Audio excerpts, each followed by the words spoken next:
बिस्मिल्लाहिर्रहमानिर्रहीम। Lecture number 45, Wednesday, अक्टूबर 29। आज lecture शुरू करने से पहले मैं ये चाहता हूँ कि आपके जो वॉल्टियर्स थे, जो जिन्होंने मेरे साथ प्रोजेक्टर पे काम किया, वो कुछ अपने एक्सपीरियंस के बारे में बताएं। आप सब ने कोई ना कोई रोल प्ले किया, कुछ ना कुछ रिस्पॉन्सिबिलिटी थी। इन दो की जो रिस्पॉन्सिबिलिटी थी, इनके अलावा मुंतहा भी थी। और मुंतहा के अलावा और कौन था? फायजा, सॉरी। वो भी सही कह रही थी, हर दफा फायजा को भूल जाता हूँ। तो बहरहाल मैं इन दो स्टूडेंट्स को मैंने इनवाइट किया कि वो यहाँ पे आके अपने एक्सपीरियंस के बारे में बताएं, क्या गेन किया, क्या देखा और कुछ क्या सीखा। ओके जी हलीमा। अस्सलाम वालेकुम। कल सबसे पहले तो मैं ये बता दूं कि सर ने जब अनाउंस किया था प्रोजेक्टर के हवाले से, तो मैंने खुद अपना नाम लिखवाया था, क्योंकि अगर हम इस तरह के एक्टिविटीज़ में पार्टिसिपेट करें तो हमें बहुत चीज़ें सीखने को मिलती है, हमारा एक्सपीरियंस बढ़ता है। और इसी तरह की एक्टिविटीज़ में अगर आप पार्टिसिपेट करते हैं तो इसकी वजह से ये फ़ायदा होता है कि हम सिर्फ ना, ये नहीं होता कि हम सिर्फ पढ़ते ही रहते हैं, पढ़ने के साथ साथ हमें हमारे में स्किल्स आती हैं। हमें हालात के साथ हालात को फेस करना आता है, अच्छे बुरे हर तरह के हालात हम फेस कर सकते हैं। और हमें क्राउड को फेस करना आता है, हमें कॉन्फिडेंस बढ़ता है। तो इस वजह से मैंने सर को खुद ही ईमेल भेजी थी घर जाते साथ ही कि सर मुझे भी इसमें पार्टिसिपेट करना है। और सर ने फिर मुझे सेलेक्ट भी किया। और thank you sir for this. और इसके अलावा वहाँ जो है, सर ने हमें बहुत अच्छे से गाइड किया। सर ने सब अच्छे से गाइड किया हमें। सर ने हमें बताया था पहले से ही कि आप लोग को हर तरह के हालात होंगे वहाँ पे, आप लोग को उसका सामना करना होगा। जो जो भी आप अच्छा, यानी कोई चीज़ ऐसी होगी एट अ मोमेंट, आपको उसको ना मैनेज करना होगा। तो आपको उस टाइम ये नहीं, आपको उस टाइम ना हेसिटेट नहीं होना, अपने आप को ज़्यादा वो नहीं करना कि अपने आप पे तो यानी टेंशन होता है, स्ट्रेस होती है, क्योंकि स्ट्रेस लेने से तो काम बिगड़ ही जाते हैं। बजाय इसके जो होना है वो तो वैसे भी होगा। और जो लोग आपके बारे में बहुत सारे सवाल उठाएंगे कि ऐसा क्यों है, वैसा क्यों है, लेकिन आपको उस टाइम ये करना होता है कि आपको साबित कदमी से चलना होता है, स्ट्रेस नहीं लेनी होती। जिस तरह अभी आप लोगों ने देखा होगा कि जब फोर्थ सेमेस्टर की या सिक्स सेमेस्टर की जब वीडियो चली थी, तो उस टाइम हमारे पास स्पीकर्स भी मौजूद नहीं थे, क्योंकि जो न्यू स्पीकर्स थे वो कनेक्ट नहीं हो रहे थे हमारे कंप्यूटर लैपटॉप से। तो जिसकी वजह से आवाज़ नहीं आ रही थी। तो सारे लोग हमारी तरफ ही देख रहे होंगे, जाहिर सी बात है यही सोच रहे होंगे कि ये लोग कैसा काम कर रहे हैं, इनके तो काम ही नहीं हो रहा, यानी जो नए स्पीकर आए हैं कनेक्ट नहीं हो रहा है, या इनको काम नहीं आ रहा। लेकिन बात ये नहीं थी। बात लोगों को ये पता नहीं होता कि हम क्या कर रहे थे, हम किस तरह उसको फेस कर रहे थे। वो दरअसल कनेक्शन की प्रॉब्लम आ रही थी, जो कि पहले से ही अगर रिहर्सल किया गया होता और पहले से ही स्पीकर्स कनेक्ट सही हुए होते, तो ये हमारे लिए ये होता कि इवेंट अच्छा गुजरता। लेकिन बाद में फिर ये था कि सर ने हमें ये सिखाया था कि जब वर्स्ट सिचुएशंस होगी तो आपको उसको हैंडल करना है। तो मैंने एक तरीका सोचा कि अगर मैं अपने मोबाइल से भी कनेक्ट कर लूँ, क्योंकि मेरे पास वीडियोस लोड भी थी, तो स्पीकर को मैंने मोबाइल से कनेक्ट करवाया और प्रोजेक्टर के थ्रू हमने वीडियो चलाई। तो इस तरह ये हुआ कि बेहतरी आई और हमारा काम थोड़ा स्मूथ चला। तो ये होता है कि इंसान को हर मुश्किल को फेस करने की हिम्मत होनी चाहिए, क्योंकि जो इंसान अपने साथ मेहनत नहीं करता, जो इंसान ये सोचता है ना, इंसान को ना अपनी सोच को भी पॉजिटिव रखना चाहिए और ये सोचना चाहिए कि वो जो कर रहा है इंशाल्लाह जबरदस्ती होगा, क्योंकि अगर वो मेहनत कर रहा है तो अल्लाह पाक मेहनत करने वालों के साथ होता है। और अल्लाह ताला हमेशा जो जो कोशिश कर रहा होता है ना, अल्लाह ताला उसके साथ होता है, अल्लाह ताला लाजमी उसकी मदद भी करते हैं। तो मैंने यही सीखा कि हमें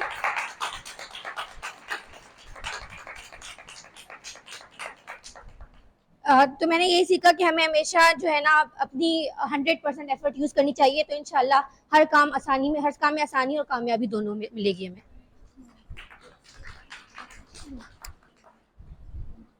मेरा ओवरऑल एक्सपीरियंस बहुत अच्छा था, बहुत मज़ा आया और एक नई चीज़ एक्सपीरियंस करने को मिली। और जो बाद में समझ आई वो ये थी कि जब तक आप कोई चीज़ प्रैक्टिकल नहीं करेंगे ना, तो उससे पहले आपको वो चीज़ बहुत मुश्किल लग रही होगी, आपको लगेगा कि आप वो नहीं कर सकते। जिस तरीके से सर ने जब क्लास में अनाउंस किया कि मुझे कुछ स्टूडेंट्स चाहिए प्रोजेक्टर ऑपरेटिंग के लिए, और सर ने ये बोला कि मैं जैसे आऊँगा आप लोगों को गाइड करूँगा, उसके बाद आप लोगों को सब कुछ खुद करना होगा मैनेज। और जो है आप लोग को मतलब जो डिफरेंट स्टूडेंट्स हैं डिफरेंट क्लास के बैचेस के, उन सबसे आप लोग को एक फेस करना होगा, उन सबको जवाब देना होगा। सब आपको तंग भी करेंगे एंड मोमेंट पे कि ये हमारा डाल दो, हमारा डाल दो, बट आप लोग को उन लोग को मतलब फेस करना होगा पूरे तरीके से। तो सुनने में तो ये लग रहा था कि आप कैसे करेंगे, कैसे बोलेंगे। प्रोजेक्टर ऑपरेटिंग सर ने बोला था कि आप लोग को आना चाहिए, तो वही था कि मुझे लगा था मैं नहीं कर पाऊंगी। और मैंने सर को नहीं बोला था कि मुझे सेलेक्ट सर ने खुद किया था। तो तो जब ये प्रैक्टिकली किया, तो जब सर ने अनाउंस किया कि मैं भी सिलेक्ट हो गई हैं, तो मुझे कोई ऐसी घबराहट नहीं हुई थी, कोई डर नहीं लगा था। मुझे था कि हो जाएगा, क्योंकि 4 स्टूडेंट्स साथ थे। फिर जब करना शुरू किया तो फिर समझ आया कि मतलब सर आए भी थे और पूरा ओवरऑल वो हमारे साथ रहे थे, तो कोई भी मसला हुआ था तो सर ने हमें गाइड किया था। और स्टूडेंट से जो है वो मतलब फेस करने में इतनी कोई प्रॉब्लम नहीं हुई, आसानी से हम बात कर पा रहे थे। तो बस यही है, जब तक आप प्रैक्टिकली नहीं करेंगे कुछ भी तो वो आपके लिए मुश्किल होगा, लेकिन आप कर लेंगे एक बार तो वो आसान होगा। Thank you.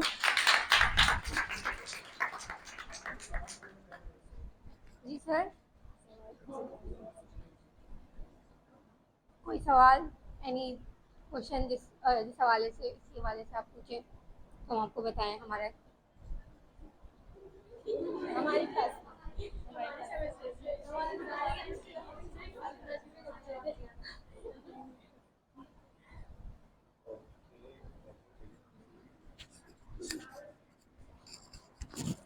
सर मुझे 1 मिनट दीजिएगा, मैं गूगल मीट को ऑन कर दूं।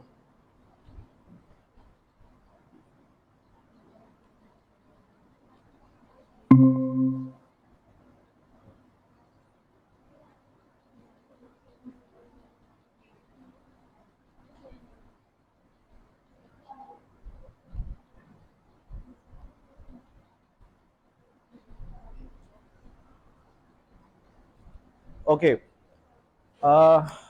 यहाँ पे आपके जो क्लास फेलोज थे, हलीमा, उम्मे अबीहा, हमारे पास मुंतहा भी थी और फ़ायज़ा भी थी, लेकिन ज़ाहिरा मेरे का जो 2 स्टूडेंट ऐसे हों जो यहाँ पे आके अपना फीडबैक दें।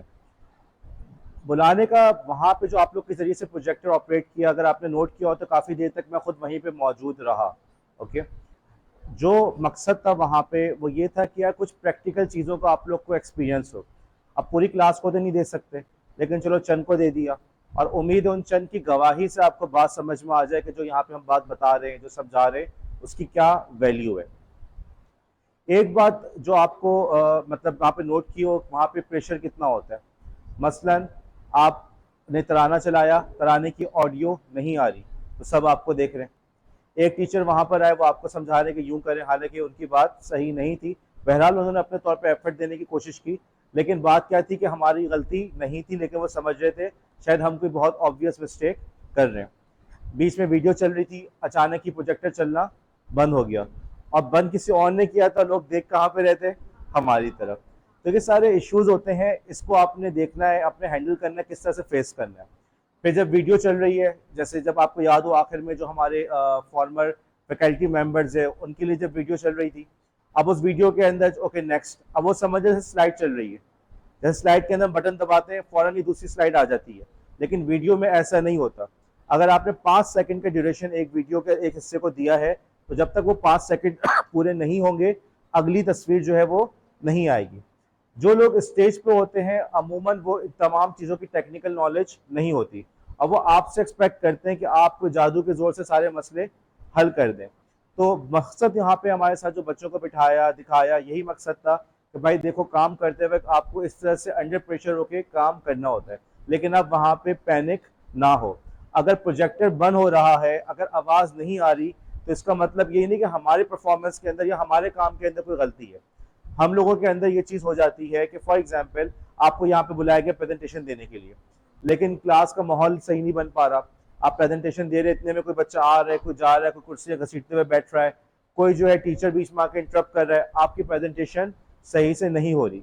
आपकी प्रेजेंटेशन सही ना होने का मतलब ये नहीं कि आप कोई बुरे स्टूडेंट हैं। हमारे यहाँ जो बच्चों के अंदर एक अक्सर जो सेल्फ रिस्पेक्ट का, सेल्फ स्टीम का इशू होता है, उसकी वजह ये भी होती है कि वो अपनी परफॉर्मेंस को अपनी सेल्फ स्टीम के साथ जोड़ लेते हैं। अगर मेरे एग्जाम में अच्छे नंबर आए तो मैं अच्छा स्टूडेंट हूँ, अगर मैंने प्रेजेंटेशन अच्छी दी तो मैं अच्छा स्टूडेंट हूँ, अगर टीचर्स मेरे नाम से वाकिफ है, मेरी तारीफ करते हैं, तो मैं अच्छा स्टूडेंट हूँ। अब वहाँ पे प्रोजेक्टर चलते चलते बंद हो जाए, तो इसका मतलब क्या ये कि मुझे कंप्यूटर नहीं आता? नहीं। अगर आवाज़ नहीं आ रही तो क्या मतलब मैं कंप्यूटर का एक्सपर्ट नहीं हूँ? नहीं हूँ, मुझे आता है कंप्यूटर का। आपको अपने ऊपर इस तरीके से एतमाद होना चाहिए। दूसरों के फीडबैक के बेसिस पे अगर आप अपने आप को जज कर रहे हैं तो फिर आप हमेशा ज़िंदगी में अंडर प्रेशर ही रहेंगे।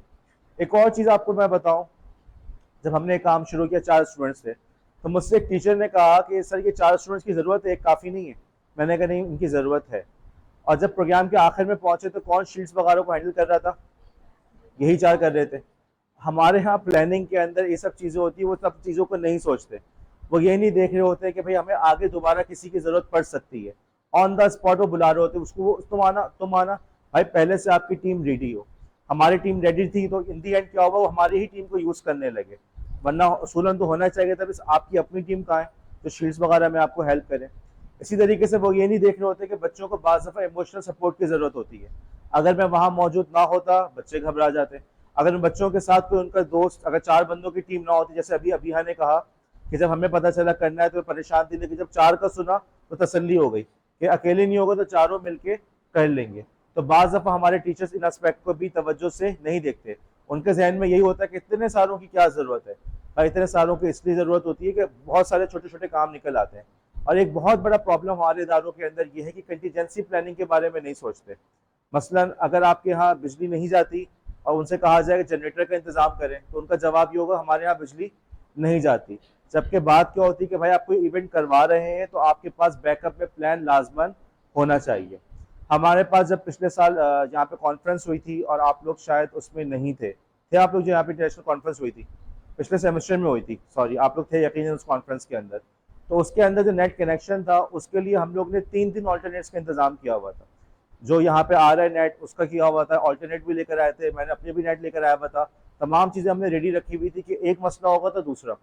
तो जो मोहल्ले का केबल वाला है जो कॉलेज को नेट प्रोवाइड कर रहा है उसको हमने बुला के बिठाया हुआ था। उसका कहना था कि मैं तो उठता ही 12 बजे हूँ और आप लोग मुझे सुबह बुला रहे हैं। तो हमने बहरहाल उनकी बहुत ज़बरदस्ती करके, कुछ सुना के, कुछ मिन्नतें करके उनको सुबह 8 बजे यहाँ पे बुला लिया। शाम 4 बजे जब वो जा रहे थे तो उन्होंने कहा कि मैंने आपसे कहा था कोई मसला नहीं होगा, खामा में आप लोग ने मेरा दिन ज़ाया किया। और हमने कहा, हमने सर पीट रहे थे कि इसको कितना समझाएं कि भाई एक चीज़ होती है कंटीजेंसी प्लानिंग, अगर कोई मसला हो तो उसके हमारे पास ऑल्टरनेट ज़रूर हो। अब नेट तुम्हारा अचानक ही चलते चलते बंद हो सकता है तो हम उसी वक्त ऑल्टरनेट पे ले आए और तुम वहीं मौजूद हो, तुम बाकी जो हमारा मेन लाइन है उसको तुम वापस लेकर आओ। अब ये थोड़ी होगा मेन लाइन चली गई तो हम उस वक्त तुम्हें फ़ोन करें और तुम्हें ढूंढे, तुम्हें उठाएं, फिर तुम आओ, तुम चप्पल ढूंढो, तुम आओ यहाँ पे, ठीक है, और आके यहाँ पे काम शुरू करो। इस तरीके से ये चीज़ें नहीं होती। ये चीज़ें होती हैं जो बेटा इन तमाम चीज़ों को आपको सीखने की, समझने की ज़रूरत होती है। हमारे इस कोर्स के अंदर जो बातें हम आपको पढ़ा रहे हैं ना, तो बहुत सारे लोग कहते हैं कि एग्जाम के पॉइंट ऑफ व्यू से ज़्यादा पढ़ा रहे हैं। एक तो एग्जाम का पॉइंट ऑफ व्यू क्या है कि भाई 40 नंबर्स तो मेरे हाथ में, तो मैं तो अपने एग्जाम के पॉइंट ऑफ व्यू से पढ़ा रहा हूँ। ये थोड़ी कोई इंटर या मैट्रिक का इम्तहान थोड़ी है कि बोर्ड का पेपर देख के पढ़ाएं। दूसरे मकसद ये होता है कि आपको प्रैक्टिकल चीज़ों के बारे में आगाह करना। तो ये जो तमाम एक्टिविटीज़ के अंदर आप लोग को आगे लेकर आ रहे होते हैं, तो यही मकसद होता है कि बेटा जो प्रैक्टिकल जो इश्यूज आते हैं, ये चीज़ें तुम लोग जब करोगे ना तभी सीखोगे। इसके अलावा सीखने का कोई चारा, कोई रास्ता नहीं है आपके पास। अच्छा बेटा, आपका नाम समाविया है? आपसे मैंने क्या कहा था? अब आप पीछे जाके खड़े हो। समाविया जब आई थी और मुझसे कह के जा रही थी कि मैं नहीं आऊँगी वगैरह वगैरह, तो यही कहा था क्लास में जब भी आएंगे आप पीछे जाके खड़े होंगे, जाएं पीछे। अच्छा जी, मूविंग ऑन। कल आपके बारे में स्टाफ रूम के अंदर काफ़ी अच्छा फीडबैक था आपके इस बैच के बारे में। लोगों ने अच्छा कहा कि जी ये बैच बहुत अच्छा जा रहा है, बहुत अच्छा है और अच्छा पढ़ रहा है। तो एक तो आप लोग के लिए तालियां खुद ही बजा लें।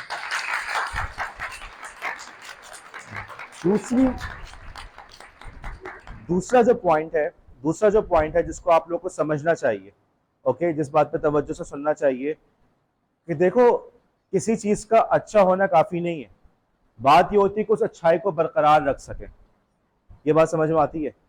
बचपन में आप बहुत क्यूट से होंगे, असल बात ये कि अभी भी क्यूट हो और बाद में भी क्यूट लगे, ये बात है या नहीं? सही है। आपने घर बनाया, अब क्या चले घर के किसी कमरे में पेंट करा दिया और फिर दोबारा जाके पेंसिल से उसमें दीवार पे निशान बनाने लगे, तो क्या सही हो रहा है?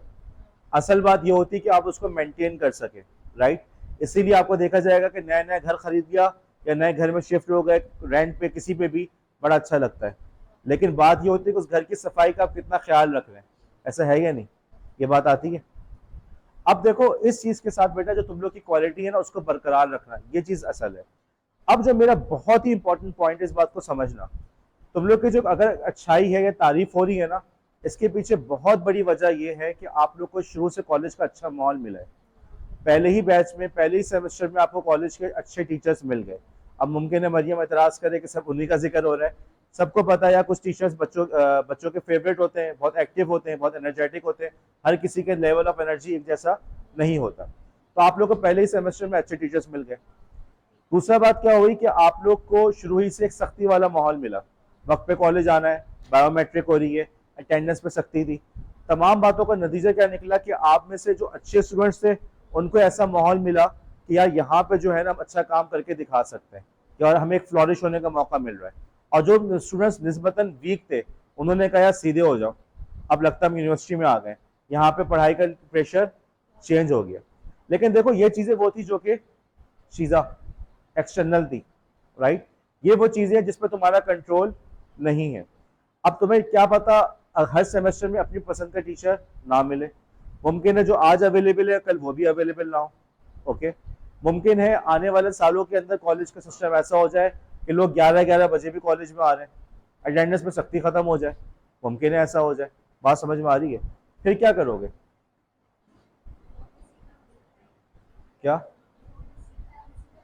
देखो ये वाला पॉइंट, देखो ये पॉइंट कि अभी से जो है ना अपने ऊपर तवज्जो दो। इस बात को समझो कौन सी एक्सटर्नल है कौन सी इंटरनल।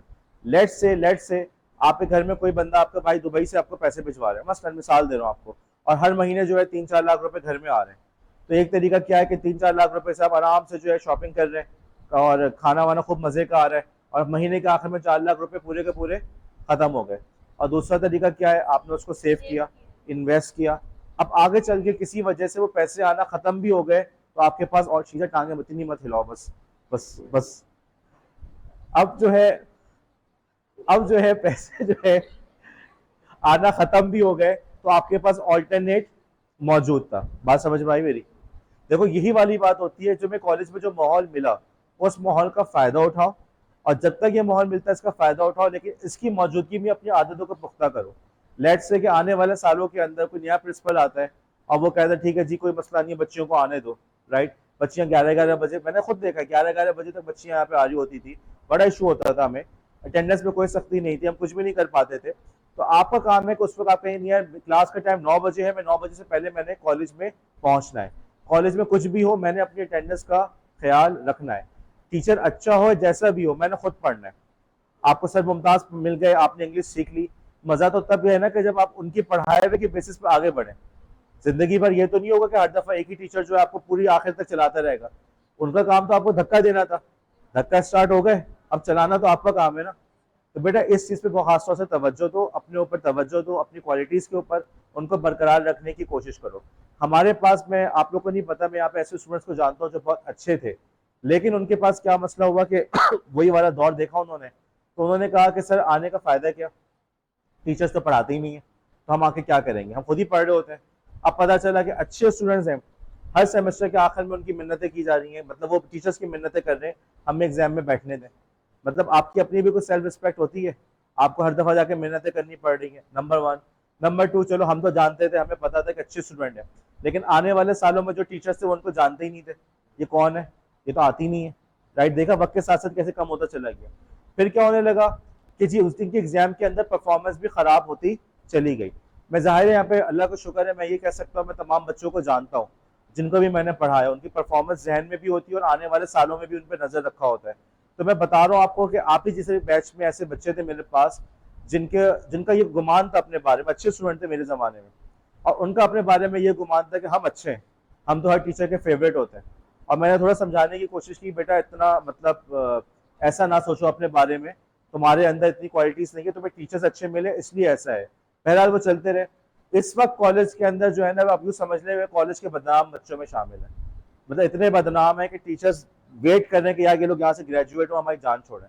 लिटरली कोई टीचर एक ऐसा नहीं है जो उनकी तारीफ करता हो। टीचर साहब मेरे पास भी आए कि इनकी कहानी क्या, बताया वगैरह, सिचुएशन बताया, यूँ हुआ वो हुआ, ठीक है, लेकिन हर टीचर ने अपने हाथ धो के रखे हुए, इनसे किसी भी किस्म की इंगेजमेंट नहीं करनी, इनसे जान छोड़े। अब तुम देखो वो बच्चे जो यहाँ पे अच्छे स्टूडेंट्स थे लेकिन अपनी इसी क्वालिटी को बरकरार नहीं रख सके, तो आगे चल के क्या उनका हाल हुआ।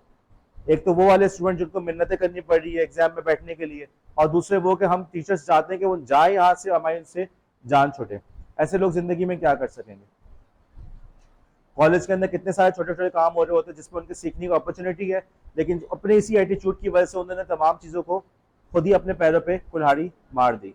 आप लोग का काम है कि बहरहाल अपनी क्वालिटीज़ पे गौर करें। अभी से बेटा जो अच्छा वक्त है, जब सर मुमताज़ थे, जब वो पढ़ा रहे थे, अब चाहिए था कि उन्हीं दिनों में आप जून जुलाई के अंदर अपनी इंग्लिश पे और काम करते। उनसे पूछते सर आप बताएं और क्या करूं, सर क्या देखूं, सर क्या पढ़ूं, क्या सुनूं, ताकि मेरी इंग्लिश इंप्रूव हो, राइट? ताकि हमें कहना ना पड़ता कि सर आप आ जाएं, अब बच्चों के लिए स्पेशल क्लास करा लें। जो अभी अवेलेबल है उसी का फायदा उठाओ।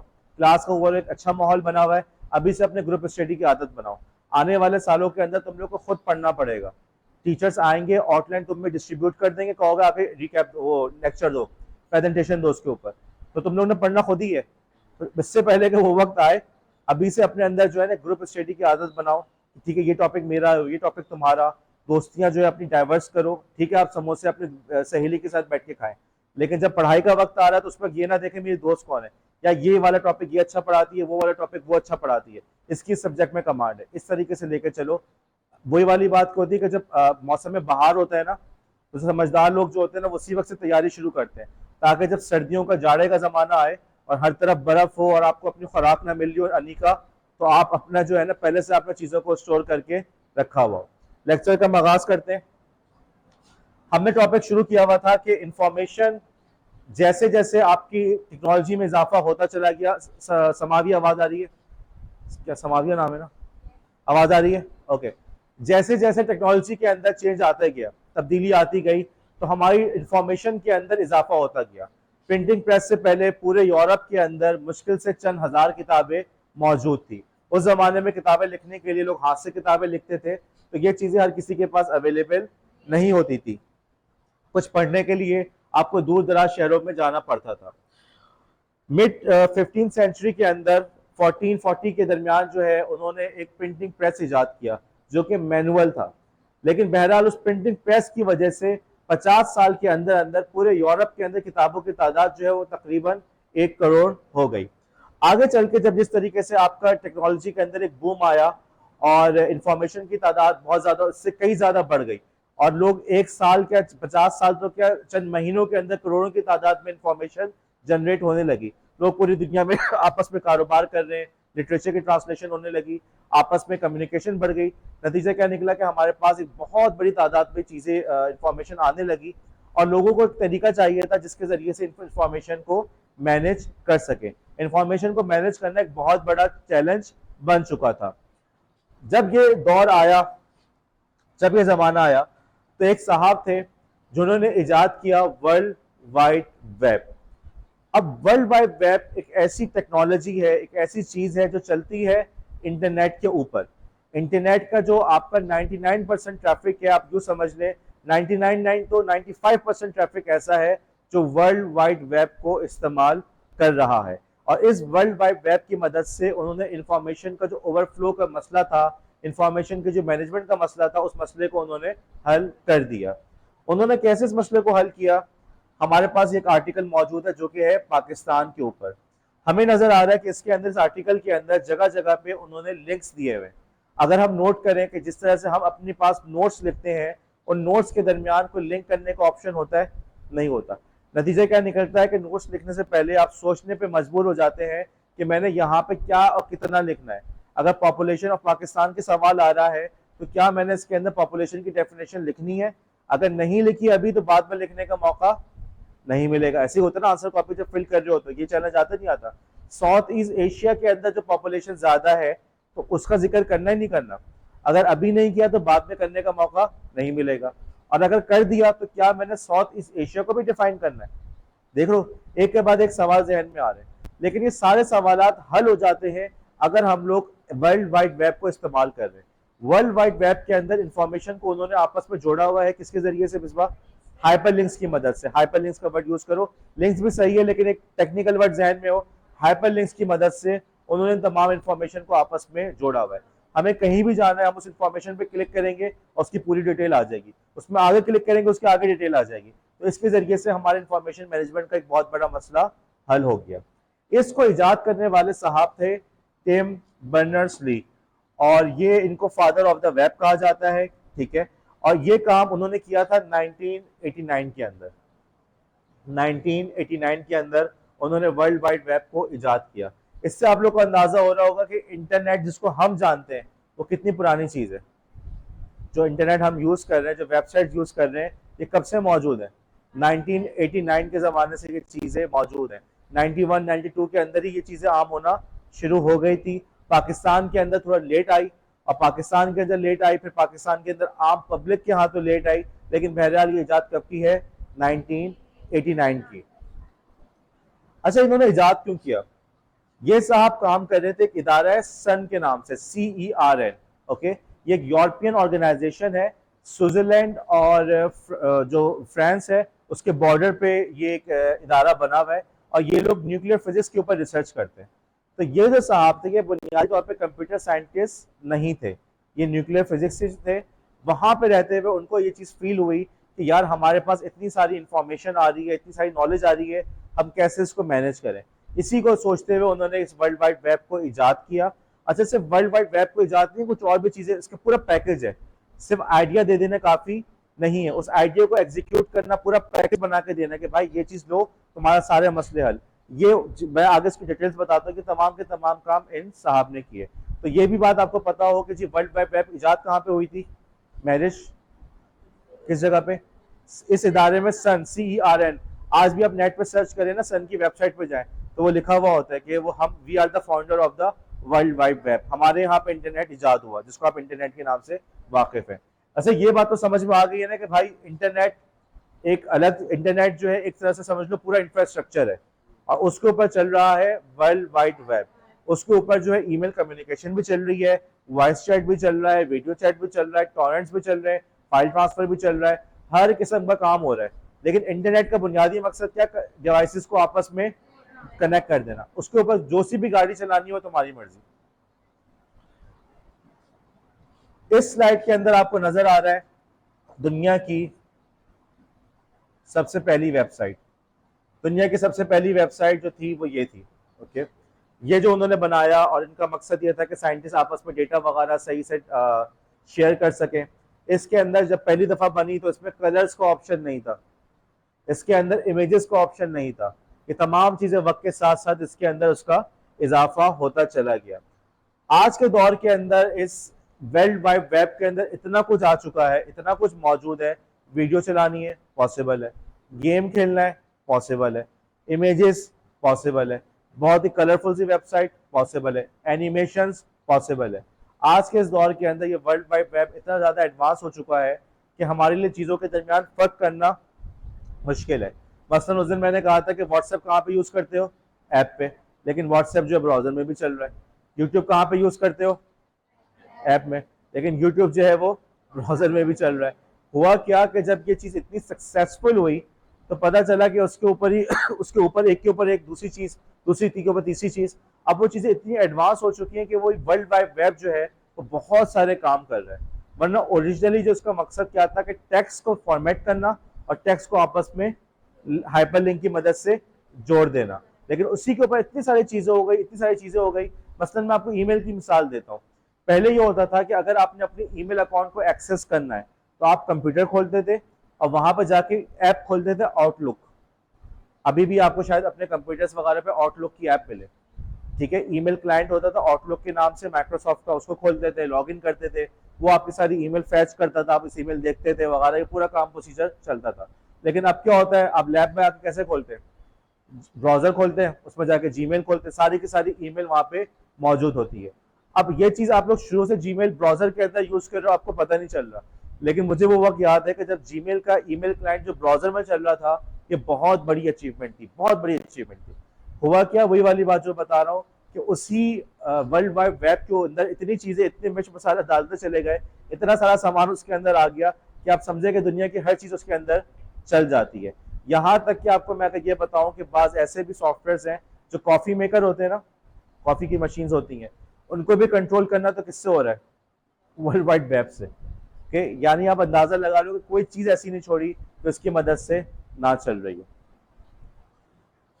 इन्होंने जो पूरा पैकेज बनाया, ओके, वर्ल्ड वाइड वेब का एक तो कॉन्सेप्ट दिया, साथ ही साथ उन्होंने कुछ और भी चीजें बनाई जिसकी वजह से पूरा ये पैकेज कंप्लीट हुआ।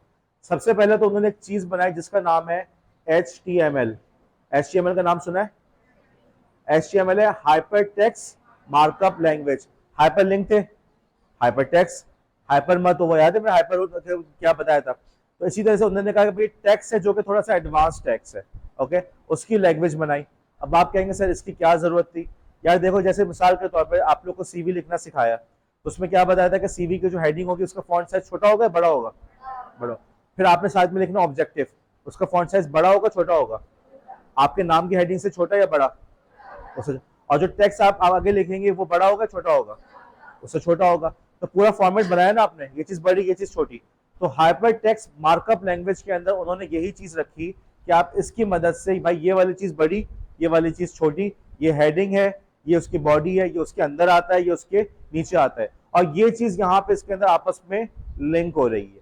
ये सारे असूल जवाबित उन्होंने डिफाइन किए हाइपर टेक्स्ट मार्कअप लैंग्वेज के अंदर। तो एक ऐसी कंप्यूटर की जबान बना दी जो बता सके, कंप्यूटर को समझा सके भाई तुमने इस चीज को बड़ा करके दिखाना है, इस चीज को छोटा करके दिखाना है, और इन दो चीजों को आपस में तुमने जोड़ना है। ये काम कौन कर रहा है? HTML, hyper text markup language. Markup मतलब मार्कर तुम लोग निशान लगाते हो, हाइलाइटर से निशान लगाते हो ना, मार्कअप कर रहे होते हो। तो यही वाली बात कि इस हाइपर टेक्स्ट की, इस लैंग्वेज की मदद से तुमने टेक्स्ट के अंदर मार्कअप करके उसको हाइपर टेक्स्ट बना दिया, निशान लगा दिए कि भाई ये चीज ये चीज ये। वो सलाहियत जो टेक्स्ट में पहले नहीं थी, आप जो टेक्स्ट लिख रहे हो उसके अंदर लिंक करने की सलाहियत है कहाँ है बताओ, दिखाओ जरा। आप जो नोटबुक पे लिख रहे हो उस पर टेक्स्ट ही लिख रहे हो ना, क्या लिंक करने की सलाहियत है? इस लैंग्वेज की मदद से आ गई, इसलिए क्या बन गया ये hyper text, hyper text markup language. और साथ ही साथ उन्होंने एक प्रोटोकॉल भी बनाया ताकि उस प्रोटोकॉल की मदद से कंप्यूटर्स आपस में जबान में बात कर सकें, और उस प्रोटोकॉल का नाम है, एक मिनट कौन कह रहा है, एक मिनट अलमीना, HTTP जो आप पढ़ चुके हो, हाइपर टेक्स्ट ट्रांसफर प्रोटोकॉल। अब समझ में आया हाइपर टेक्स्ट कहां से आ रहा था? वो ट्रांसफर प्रोटोकॉल, वो प्रोटोकॉल जो ट्रांसफर करता है किस चीज को? हाइपर टेक्स्ट को। अब तुम देखो मैंने अभी बात की थी, साथ में और चीजों का इजाफा होता चला गया। जब ये हुआ था इजाद तो सिर्फ क्या था? HTTP। आगे चल के उनको एहसास हुआ सिक्योरिटी बहुत जरूरी है, तो उसी के अंदर एक और चीज का इजाफा कर दिया, HTTPS। तो नेट जो है, पूरे जो कंप्यूटर है ना, वो चल इसी पे रहा है, एक के ऊपर एक चीज, दूसरे के ऊपर तीसरी चीज, तीसरी के ऊपर चौथी चीज, और वो सब मिलके जो है आज आपको जो है एक AI या मसनूई जहानत आपको वहां पे चलते हुए नजर आ रही है। ये बात समझ में आ गई? वर्ल्ड वाइड वेब और इंटरनेट का फर्क समझ में आ गया? वर्ल्ड वाइड वेब के अंदर HTML के जरिए आप मार्कअप करते हैं, और उसी को आप ट्रांसफर किससे करते हैं? HTTP की मदद से। वेबसाइट बनाओगे तो उसके अंदर कौन सी लैंग्वेज यूज हो रही होगी? HTML यूज हो रहा है। लैंग्वेज कौन सी यूज हो रही होगी? HTML। अब वो लैंग्वेज को देखने के लिए क्या यूज करना होगा? HTTP यूज करना होगा। अब सवाल ये है कि जब ये चीज है, आपने HTML से मार्कअप कर दिया और आपने कंप्यूटर में ट्रांसफर भी कर दिया, तो अब उसको चलाने के लिए भी तो कोई चीज चाहिए। मसलन आपने एक डॉक्यूमेंट लिख दी, ओके, वर्ड में, उसके अंदर आपने हाईलाइट भी कर दिया, मार्कअप भी कर दिया, सब कुछ कर दिया, वो डॉक्यूमेंट आपने ट्रांसफर भी कर दी, लेकिन अब उस डॉक्यूमेंट को खोलने के लिए भी तो कोई सॉफ्टवेयर चाहिए। बात समझ में आई? आपने HTML के अंदर एक वेब पेज बनाया, वो वेब पेज आपने ट्रांसफर कर दिया कौन से प्रोटोकॉल से राबिया? जोर से बोलो। HTTP से ट्रांसफर भी कर दिया। अब जब वो पहुंच गया तो उस कंप्यूटर के अंदर चलाने के लिए भी उसको कोई लैंग्वेज कुछ चाहिए नहीं चाहिए? बात समझ रहे हो? वो काम कौन करता है? ये काम होता है ब्राउजर का। अब समझ में आया? कभी तुमने व्हाट्सएप के अंदर देखा HTTP आते हुए? नहीं। लेकिन तुमने ब्राउजर जब भी कोई वेबसाइट खोले को शुरू में क्या लिखा हो रहा होता है? HTTP। ब्राउजर का काम है कि जो लैंग्वेज, जो HTML मेरे पास आया है बजरिए HTTP, उसको मैं डिस्प्ले कर सकूं। अब ब्राउजर कौन कौन से? Vivaldi, Chrome, Firefox, Microsoft Edge, और एक बहुत पुराना इंटरनेट एक्सप्लोरर, ब्रेव, और बहुत सारे ब्राउजर्स हैं, बहुत सारे ब्राउजर्स हैं। ठीक है, आप लोग मोबाइल खोलें, मोबाइल के अंदर आपके पास एक चीज मौजूद है जिसका नाम है गूगल। है आइकॉन नजर आ रहा है गूगल का? है वानिया? ओके, मुझे बताओ ये जो गूगल का आइकॉन आ रहा है ये ब्राउजर है या कोई ऐप है? खुद बताओ मुझे, खोल के देखो, खोलो ना, चला के देखो।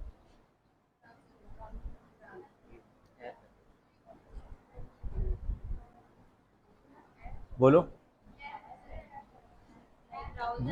ओके, ब्राउजर वाले कौन है, ऐप वाले कौन है?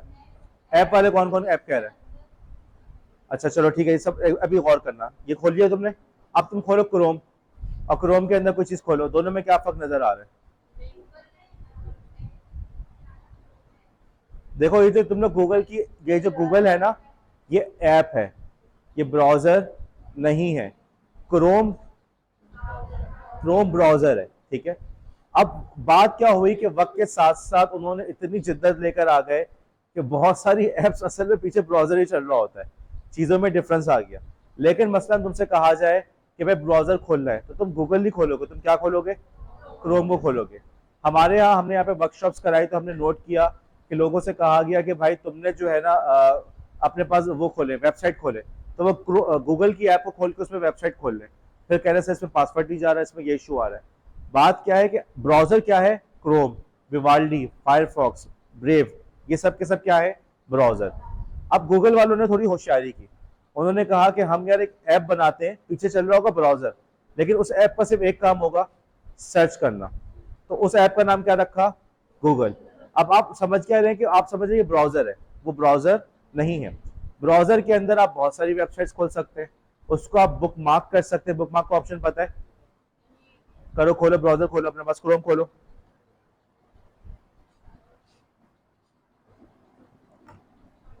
क्रोम में कोई सी भी वेबसाइट खोलो, जीसी खोलो, gc.edu.pk फॉर एग्जाम्पल।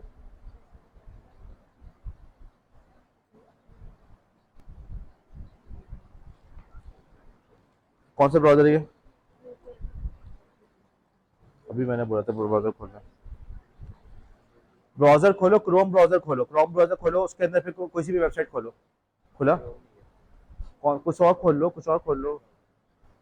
आपके मोबाइल के अंदर डिफॉल्ट ब्राउजर होता है, उसको खोल ले आप, ये वही है।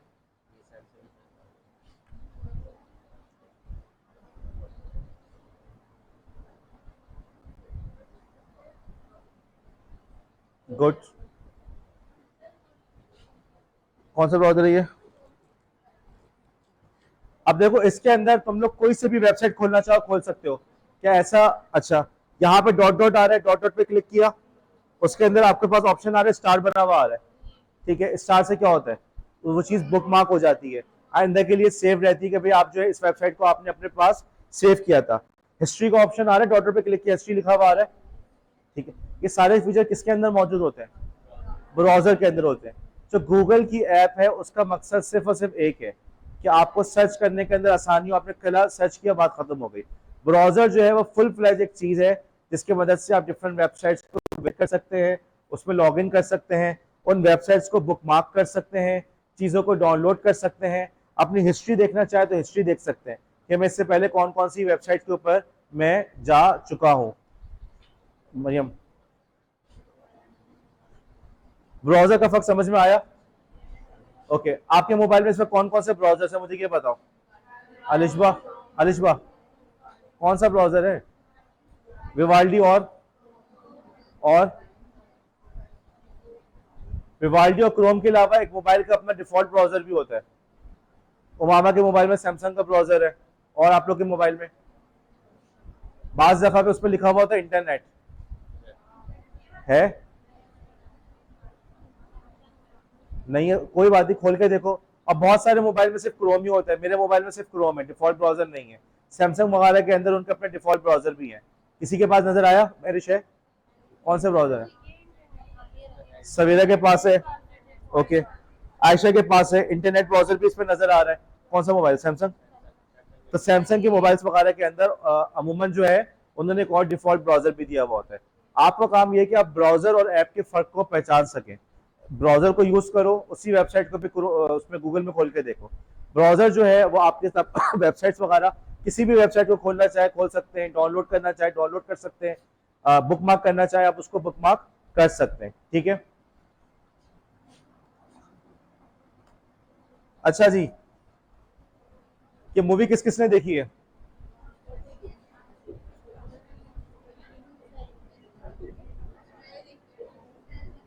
किसने देखी है? हंसने की क्या बात है, क्या हुआ? हाँ, और किसने देखी? कश्यप, एमन, बस दो बंदे। इबादा तीन, फातिमा, तंजीला, ओके, हबीबा। अनिका क्या थी उसकी स्टोरी? अभी इनको देर से याद आया, वही वाला केस है ये। अनिका क्या क्या थी स्टोरी इसकी? जोर से बोला, आवाज आगे तक आए।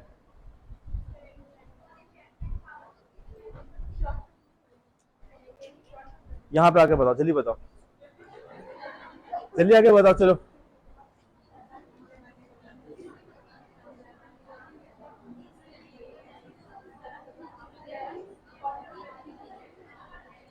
जी इरशाद।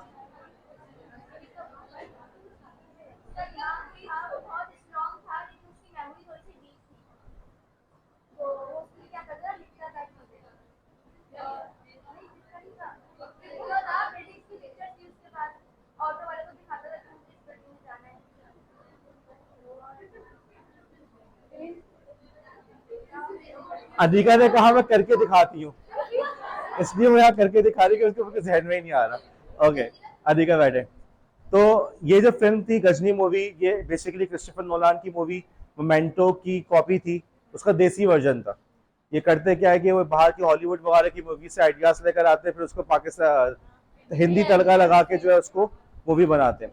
दोनों मूवीज का बुनियादी आइडिया यही कि, और अगर आप लोग चाहें मशवरा दूंगा छुट्टियों में, काइंडली अच्छी मूवीज देखें और ये छोड़ें आप ये बॉलीवुड क्या बॉलीवुड कहलाते हैं ना, ये जान छोड़ें उसकी तरह से जाए, अच्छी मूवीज देखें।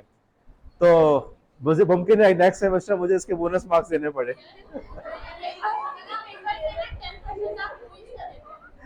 राहवीर की फरमाइश 10% जो है ना वो उसका। मैंने इस सेमेस्टर में ना आप लोग को एक मूवी दिखानी थी, इस सेमेस्टर में एक मूवी दिखानी थी। मैं हर सेमेस्टर में सोचता हूँ कि दिखाऊंगा, लेकिन मसला ये होता है कि हमारे जो स्टूडेंट्स हैं उनकी इंग्लिश इतनी कमजोर है कि मुझे समझ नहीं आता कैसे देखूं। सबटाइटल के साथ? अच्छा, लेकिन तुम लोगों ने मना भी तो किया ना सर, कोई नया असाइनमेंट मत दें, ये भी तो है ना, क्या करें।